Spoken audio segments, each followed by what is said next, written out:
আমাদের বাংলাদেশের সবচেয়ে বড় মাদ্রাসা উম্মুল মাদারিস দারুল মুঈনুল ইসলাম হাটহাজারী মাদ্রাসা। হাটহাজারী মাদ্রাসা এই সাদিয়ার সঙ্গে নাই।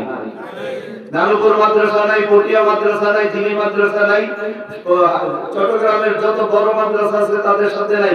ঢাকার মধ্যে চিটাগাং রোডের মাদ্রাসা, মাদারীনগর মাদ্রাসা, হাটারিয়া ওই যে যাত্রাবাড়ি মাদ্রাসা, ফরিদাবাদ মাদ্রাসা, রহমানিয়া মাদ্রাসা, আরো যত বড় মাদ্রাসা কোনটা নাই। আপনারা বগুড়া জামিল মাদ্রাসা বড় মাদ্রাসা এটা নাই। সিলেটের যত বড় মাদ্রাসা আছে একটাও সাদিয়ানীদের সঙ্গে নাই।